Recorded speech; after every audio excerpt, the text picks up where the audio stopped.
Alhamdulillah Rabbil Alamin. Hamdal hamidin, hamdal mustaghfirin, hamdan yuafi ni'amahu yukafi'u mazidah.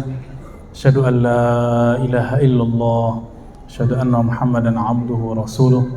Allahumma salli wa sallim wa barik ala sayyidina Muhammad wa ala alihi wa ashabihi wa li baitihi wa dzurriyyatihi ma'in ba'd. Baik Bapak Ibu Saudara yang dimuliakan Allah, saya baru ingat materinya tentang tasawuf ya. Apakah tasawuf itu warisan Nabi Muhammad atau warisan Hindu Buddha? Ya. Atau warisan agama-agama lain?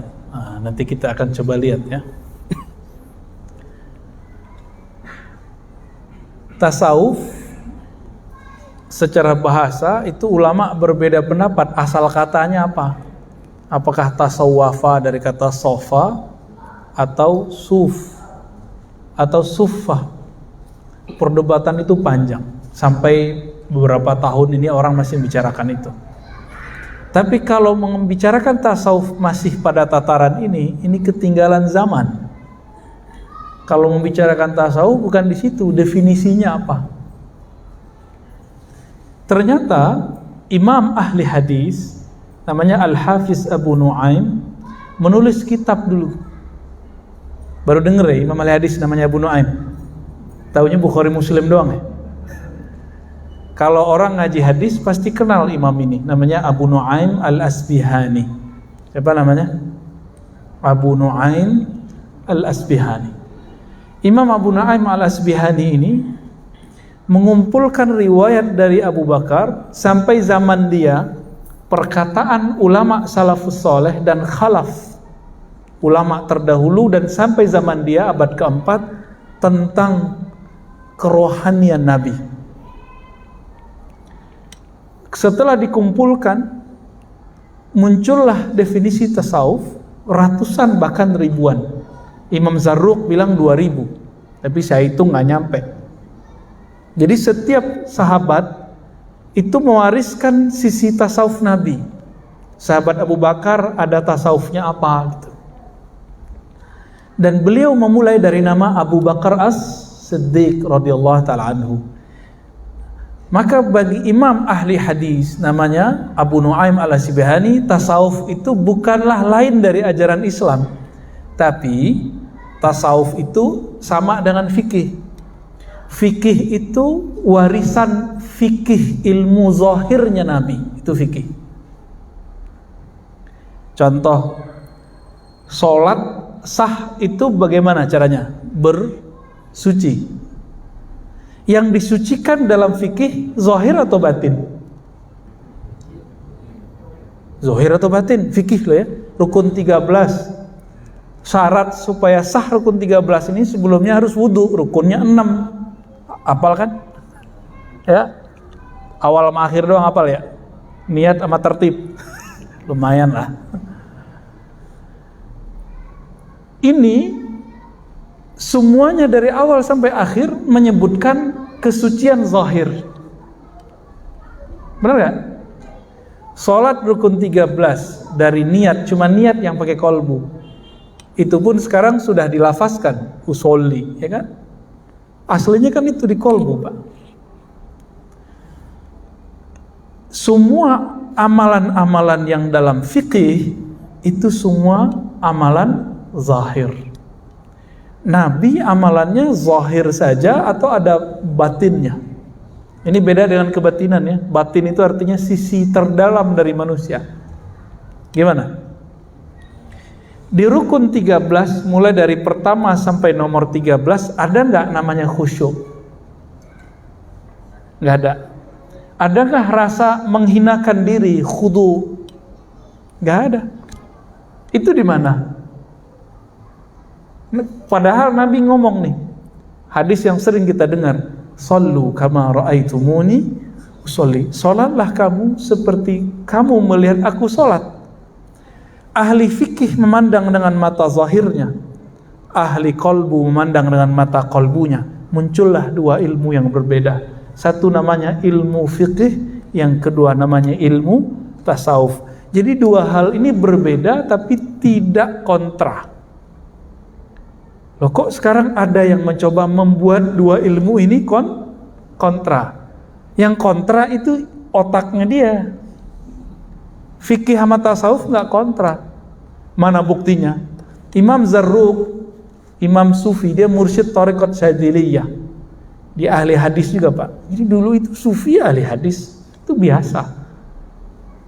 Sekarang Sufi suka nonton film Korea. Ya, itu maksudnya saya, Pak. Kalau yang luar-luar itu mah Sufi beneran ya. Apa kata mereka? Sufi itu zindiq. Benar ya sekarang?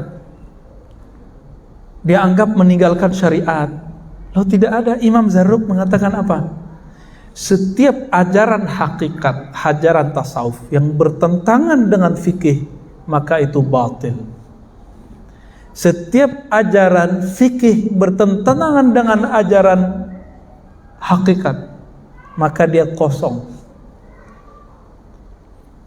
Jadi kalau mau cari orang kosong, cari orang yang anti tasawuf. Cari orang zindik, cari orang ngomong tasawuf tapi nggak mau bersyariat.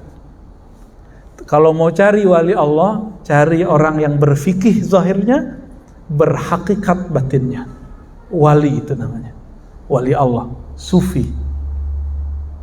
Beda definisi ya sama mereka ya. Kalau mereka membuat definisi sendiri, padahal nggak ngerti sufi itu apa. Apa kata mereka? Sufi kalau udah tinggi nggak sholat. Oh, mana ada sufi begitu? Ya. Itu mah sufinya Cang Nandar ya. Nggak ada sufi begitu, nggak ada. Ya.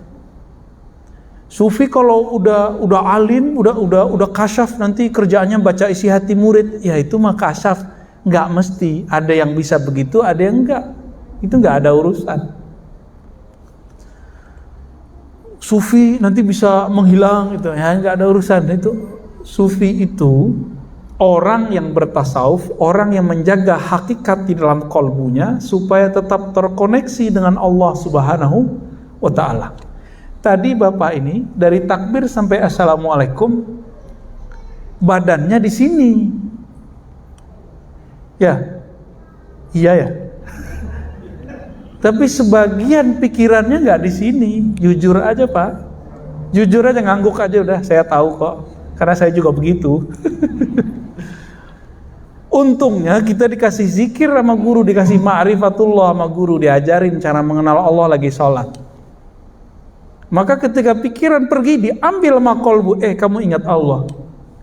Jadi setan itu kata Nabi dalam hadis yang sahih, jika seseorang sholat, maka setan ngomong, uzkur kaza, ingatlah ini. Kamu tadi begini ya, kamu tadi begini. Abis ini kamu keluar lewat pintu itu, nanti sendalmu di situ, disebutin semua Pak. Sampai ke rumahnya, jalan kemana itu disebutin semua. Hebatnya setan tuh. Terus kita asik kan? Tahu-tahu udah amin, loh udah amin aja.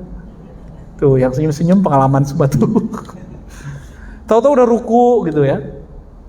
Khusyuk apa kusut? Nah tadi pertanyaan siang tadi kita nanya gitu sama orang-orang. Khusyuk apa? Kusut. Saya yakin itu kusut.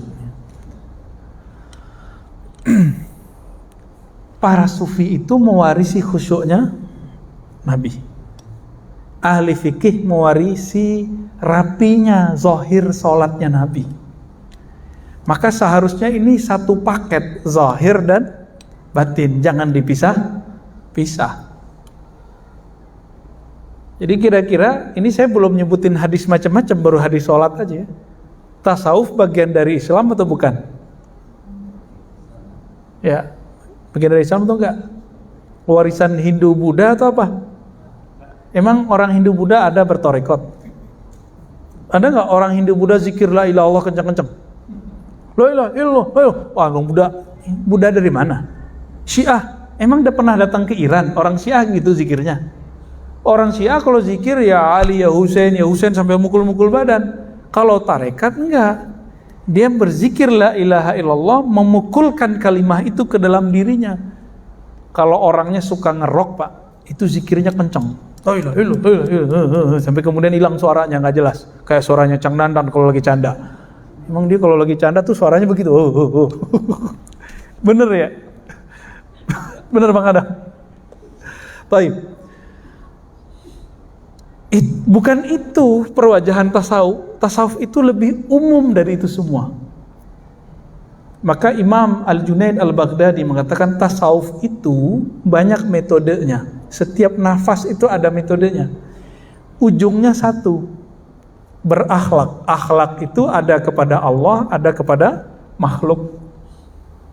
Maka siapa yang bertambah adab akhlaknya kepada Allah, adab akhlaknya kepada makhluk, itulah sufi yang sebenarnya.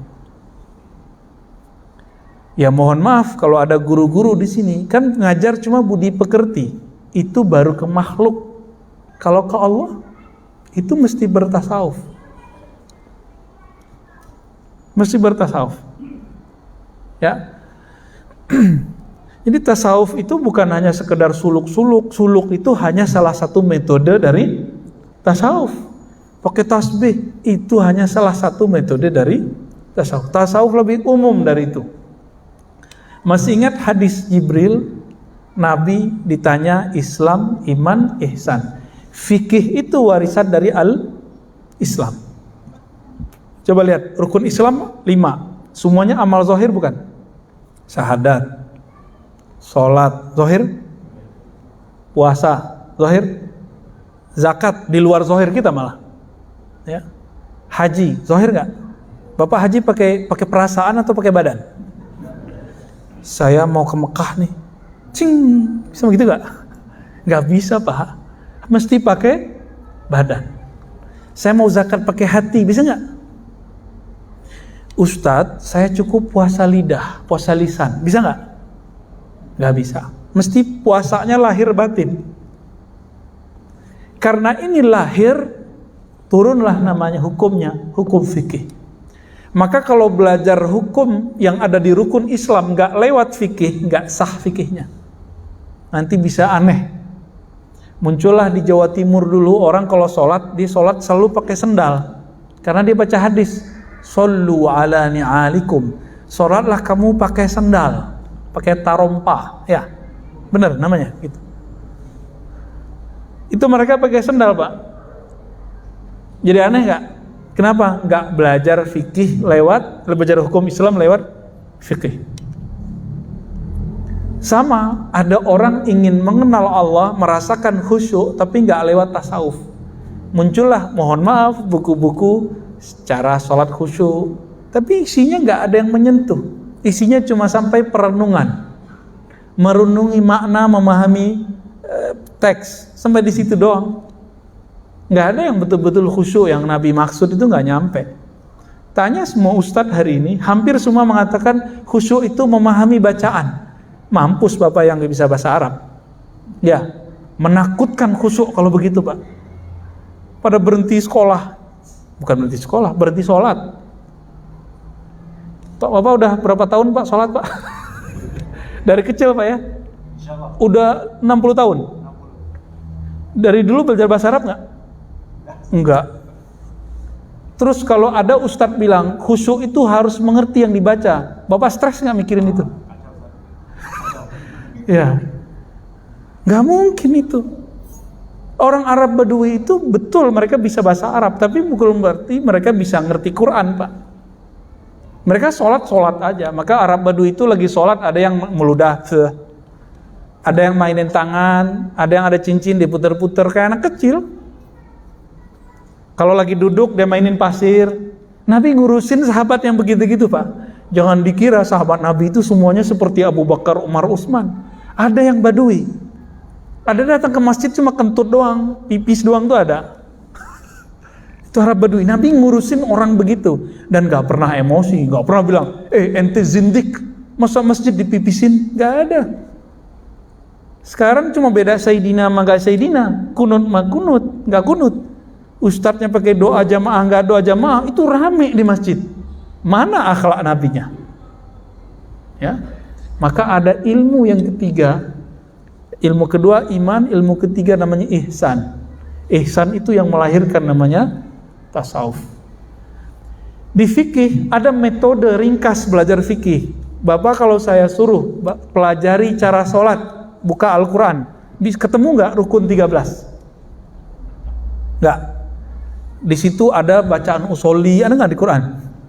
Makanya mereka biar nyuci otak orang awam begini, kamu baca nih Quran hadis nggak ada usoli gitu, untuk batalin usoli.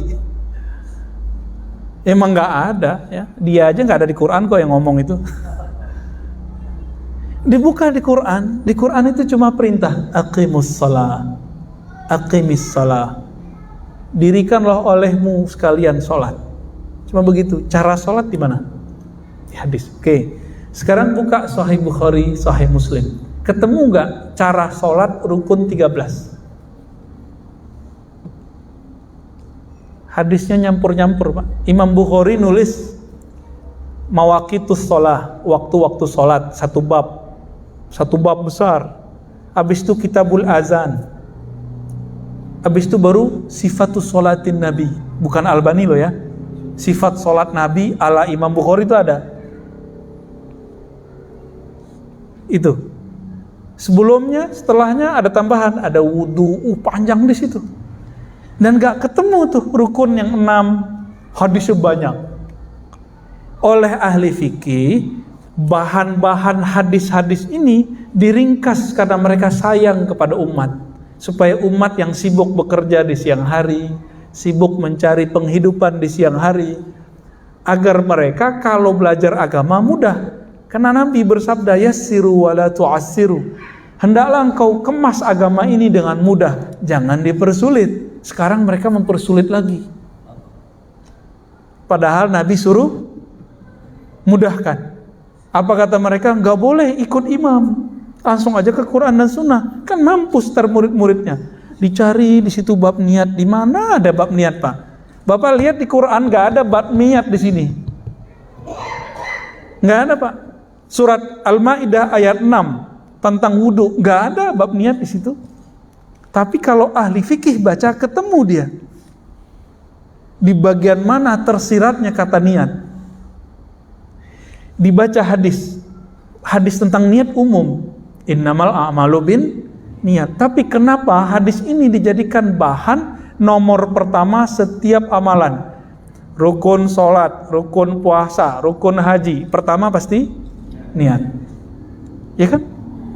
Padahal tidak ada tuh di ayat puasa, kutiba alaikumusiyam, mana niatnya di situ?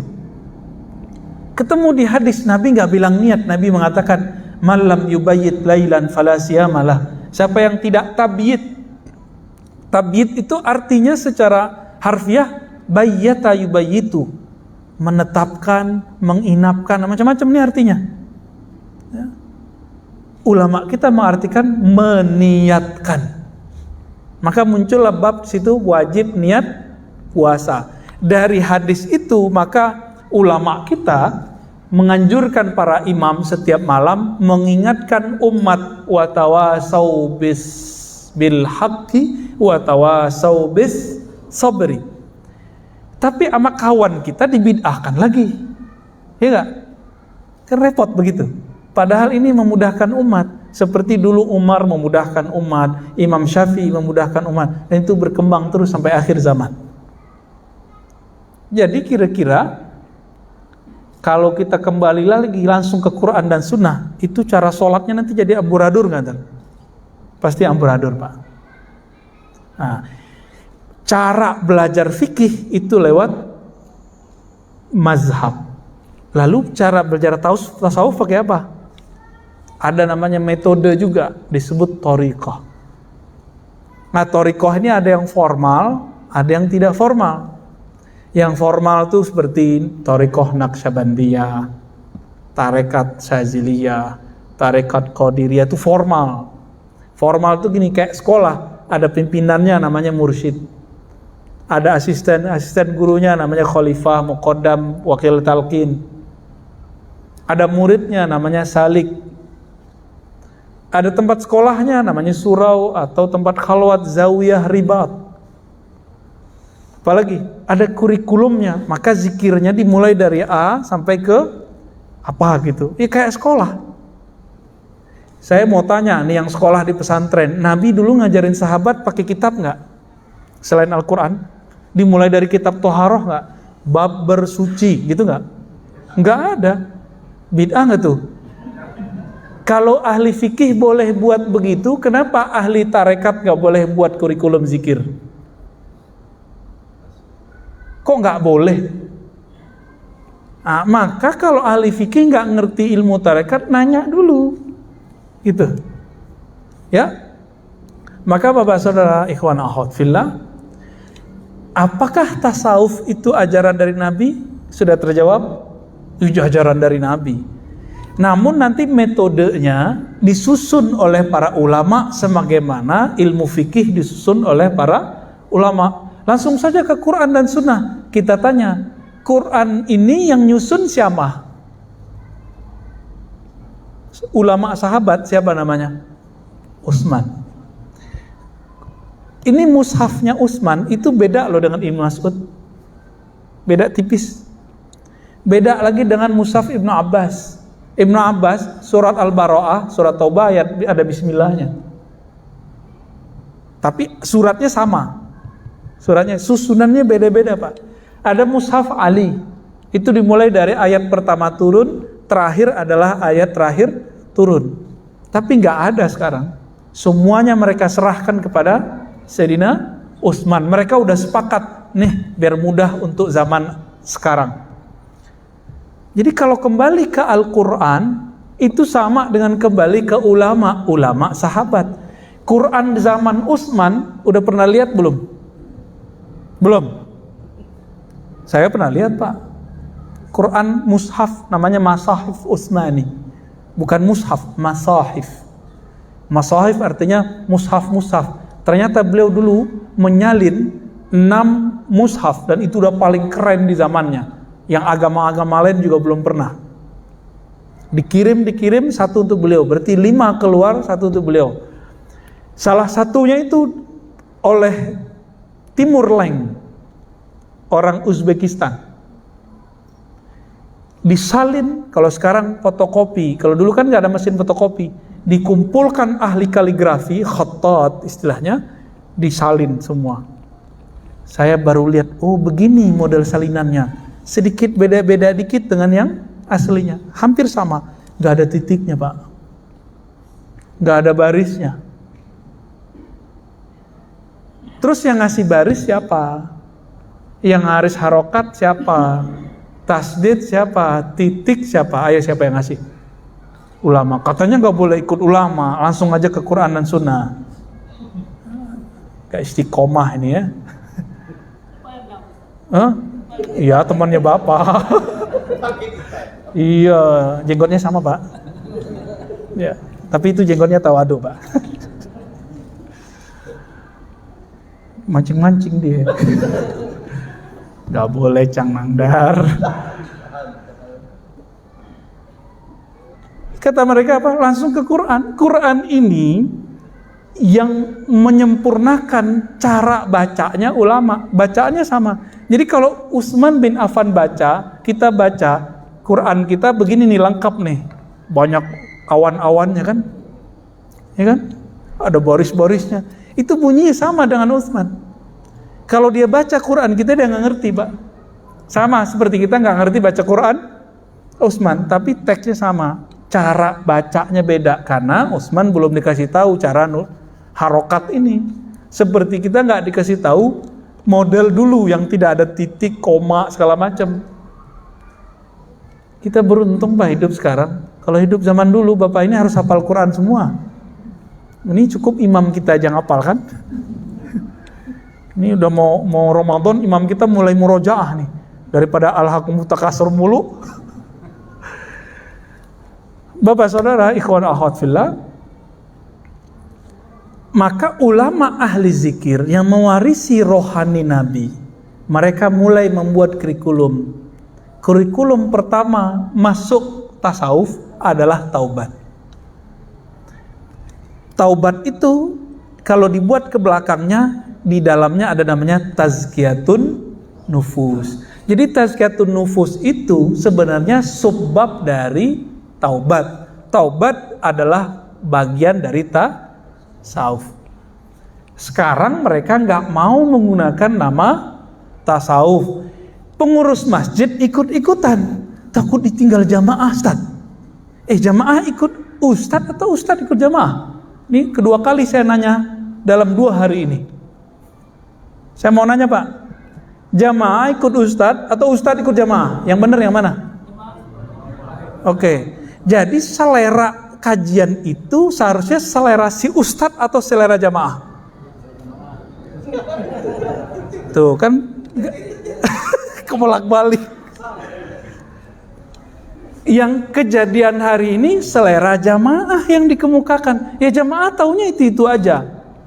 Ya, ditawarin kita mau 11 atau 20, ya jamaah milih 11 tarawih, ya kan? Kalau ulama taunya cuma 20. Kalau ulama kalah sama jamaah, milihnya berapa? Ayo, ini gimana nih Tat? Ini mau 11 atau 20 ntar nih? Yang mikir 20. Waduh, gawat. Tapi 20 di sini ya? Belum? Bapak cari semua kitab fikih yang mu'tabar, enggak ada sholat tarawih 11. Cari aja Pak, tanggung jawab dunia akhirat. Baru belakangan muncul Imam Son'ani, ya, Albani, Mubarakfuri, baru belakangan. Enggak ada ulama terdahulu, katanya mazhab Syafi'i. Kunut sih udah bagus. Antum udah kunut kan? Ya, udah kunut ya. Kayaknya mulai terancam nih yang 11 nih, ya. Ntar ngomong lagi, Tat, aneh belum lahir udah 11 rakaat. Emang itu dalil? Sejak kapan saya belum lahir di masjid udah 11 rakaat? Emang itu dalil? Kan enggak konsisten orang-orang ini. Banyaklah masalah kita Pak. Ini kita cuci-cuci, bongkar-bongkar ini, ya. Siap dibongkar? Hah? Bongkar. Mari kita bongkar. Bapak saudara makar Allah, ulama ahli rohani ini karena dia mengerti dalil, dia mengerti metode, dimulailah bab tadi apa? Bab taubah. Itu beda loh Pak. Ahli fikih baca astaghfirullah beda dengan ahli kolbu, ahli tasawuf baca astaghfirullah. Beda. Ahli fikih baca la ilaha illallah beda jika ahli kolbu baca la ilaha illallah. Dalilnya mana lagi nih? Baca la ilaha aja Tat, nggak usah aneh-aneh kan gitu. Orang awam takut gila, katanya bertasawuf jadi gila. Tuh berhasil antum kecuci otaknya. Ya, itu kan yang ngomong begitu fitnatud dajjal itu. Bahwa belajar tasawuf jadi gila. Itu fitnatud dajjal itu Pak. Karena dajjal tahu orang kalau bertasawuf itu mati nggak takut, jihad langsung berani Pak orang kalau udah bertasawuf, karena nama Allah sudah terpatri di kolbunya. Jika Allah memanggil jihad yang sahih lah ya, bukan jihad-jihadan, bukan jihad jahat, jihad yang asli, itu dia akan menjawab. Tapi kalau jihadnya pakai hawa nafsu, dia nggak akan pernah menjawab. Maka dulu sahabat-sahabat nanya, wahai Rasulullah, ini kami ada yang jihad membela si fulan, membela kelompok, membela partai, membela suku, membela marwah. Apa kata Nabi? Jihad itu bukan itu. Jihad itu kamu berjuang li'ilahi kalimatillahi hiyal ulya. Hadis Sahih Muslim. Untuk mengangkat nama Allah yang tinggi. Di dirinya nama Allah belum tinggi. Bagaimana dia mau berjihad di luar? Nanti sama nasi bungkusnya kalah. Cang nangder ya. Jadi jihad-jihadnya orang hari ini, lapar aja mati jihadnya. Semangat jihadnya cuma karena amplop 50.000, 10.000, mampus dia. Tersinggung dikit di masjid, mundur. Logo nggak muncul, tengkar. Jihad apaan antum? Ya, jihad apaan itu? Itu namanya memperjuangkan kepentingan kelompok, bukan meninggikan kalimah Allah. Kalau sudah ada kalimah Allah, yang lain kecil nggak? Waladzikrullahi akbar. Sungguh menyebut nama Allah itulah yang paling besar, yang lain hilang. Maka di masjid ini nggak boleh ada bendera selain bendera Allah dan Rasulullah. Nggak ada bendera-bendera apa-apa. Tapi kalau ada orang punya bendera sholat di sini boleh nggak? Buat acara di sini boleh, jika masih sesuai dengan akidah yang ahli sunnah, yang moderat. Kira-kira begitu Pak. Saya ngomong begini takut nggak Pak? Antum seneng ya? Aneh jadi tumbal ya?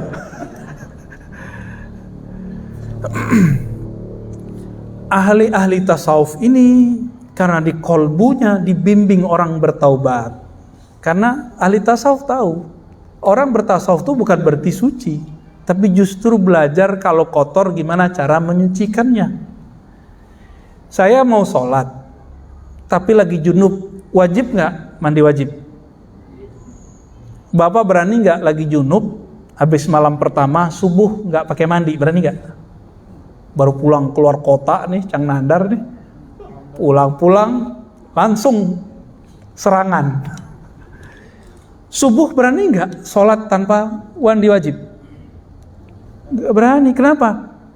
Tubuh terasa kotor. Ini masjid zahir, tubuh zahir tidak berani masuk. Di kolbu kita ada tempat mengingat Allah, namanya kolbu fuad, sir. Itu wilayah di dalam kolbu. Maka Allah mengatakan, sesungguhnya Dia ya'lamu sirra wa akhfa. Surat Toha. Sesungguhnya Dia mengetahui sir, rahasia, dan akhfa, dan apa yang tersembunyi dalam rahasia-rahasia itu.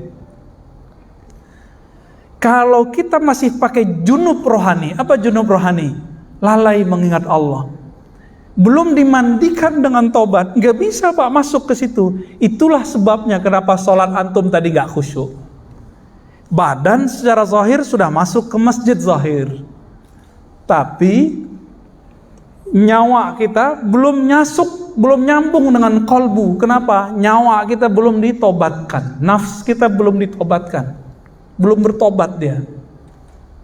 Jadi nggak bisa khusyuk.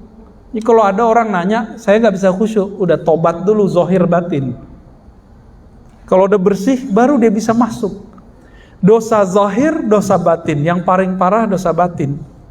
Dosa batin itu ada yang bahaya untuk orang lain dan dirinya, ada yang bahaya cuma untuk dirinya. Untuk perkara junubnya batin namanya ghaflah, lalai. Dan itu haram secara hukum hakikat.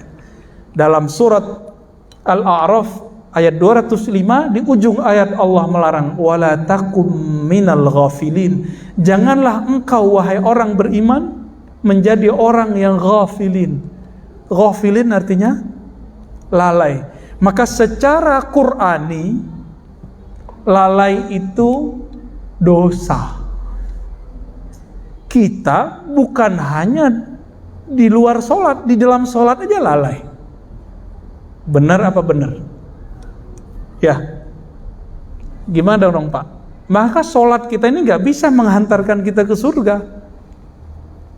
Apalagi katanya as-sholatu mi'rajul mu'minin, tinggi amat kajian ente, ya.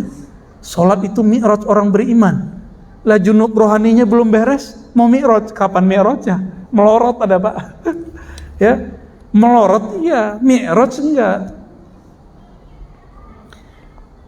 Ulama tasawuf meramu, jadilah namanya thariqat formal, Naqsyabandiyah. Tadi Pak Imam di Pekanbaru konfirmasi sama kita, Ustadz, semangat Pak Imam kita karena beliau ingin merubah. Ya, di kampung saya kalau ada orang thariqat suluk, orang Naqsyabandi suluk 40 hari, kalau udah nggak suluk dia nggak sholat di masjid. Ini thariqat apaan nih katanya? Loh, gak ada urusannya sama thariqat, itu urusannya sama orangnya. Kenapa? Di tempat saya, orang kalau sudah suluk, rajin ke masjid. Ini salahnya di mana? Orangnya gak diajarin, kalau habis suluk, ada adab setelah suluk, yaitu sholat jamaah. Orang jemaah tabligh kan diajarin Pak, dan bayan tangguh namanya. Gak tahu masih sama gak istilahnya? Orang mau pulang nih dikasih bayan itu kayak semacam mentoring sebelum pulang. Nih supaya frekuensi iman ente masih sama ketika khuruj dan setelah khuruj dikasih. Di tarekat sekarang hilang. Saya teliti, ini jemaah tabligh ini ilmunya dari mana sih? Ternyata pendiri jemaah tabligh mursyid tarekat Naqsyabandiyah, Qadiriyah, Khistiyah, Suhrawardiyah, ahli hadis, mazhabnya Hanafi, akidahnya Maturidiyah. Maturidi ini kan sama dengan Asy'ariyah, beda tipis. Mursyid. Makanya dia buat tarekat informal ala jemaah tabligh. Kebaca sama Syekh Albani. Apa kata Syekh Albani? JT, jemaah tabligh adalah sufi gaya baru. Jadi mereka musuhin JT juga, Pak. Bapak tiba-tiba musuhin JT juga, kan repot. Banyak di masjid-masjid kampung ngusir karena masyarakat ini nggak ngerti jemaah tabligh ini sebenarnya sama dengan dia. Cuma mungkin risih sebagian orang nggak ngerti pakaian begitu itu kan biasa. Cuma kalau dia masuk ke kampung tertentu, orang kampung itu belum biasa, Pak, pakai baju-baju begitu. Ya kita maklumilah ya. Jadi kalau ada jemaah tabligh yang disuruh usir, ya salah antum, nggak ta'aruf duluan. Ta'aruf duluan. Ya. Baik. Udah jam 7:30, Pak. Apakah tasawuf tarekat itu masih bagian dari Islam? Ya emang itulah spiritnya Islam. Spiritnya Islam di situ. Salat itu raga. Tasawuf itu nyawanya salat. Kalau salat tanpa pakai tasawuf itu sama kayak orang punya badan tapi nggak ada nyawanya. Namanya apa? Bangkai. Itulah kata Imam Athaillah, amalmu itu seperti badan. Ikhlas yang diajarkan di tasawuf itu ibarat ruh yang ada di dalamnya. Ikhlas tuh nggak bisa pakai ngomong, Pak. Ikhlas tuh nanti dipraktekin, nih zikirnya supaya ikhlas. Ada zikirnya. Zikirnya la ilaha illallah dengan metode yang tertentu. Ada caranya. Dalam Sahih Bukhari dikatakan, sesungguhnya Allah mengharamkan terhadap neraka menyentuh orang yang man qala la ilaha illallah min qalbihi aw nafsi, yang membaca la ilaha dari kolbunya atau dari nafsnya. Ini dua tingkat ini. Kalau versi ahli hadis ini dikatakan ragu, tapi kalau versi ahli zikir ini tingkatan. Ada orang baca la ilaha pakai kolbunya, ada yang pakai jiwanya, hasilnya beda. Kalau pakai jiwa jingkrak-jingkrak Pak jadinya. Kalau pakai kolbu bisa nangis. Itu bedanya ya. Udah azan? Kita cukupkan? Kita skip dulu. Semoga Allah meridhai kita semua dan menjadikan kita pewaris zahir ilmunya Nabi dan batin ilmunya Nabi. Amin ya rabbal alamin. Wassallallahu ala Muhammad. Assalamualaikum warahmatullahi wabarakatuh.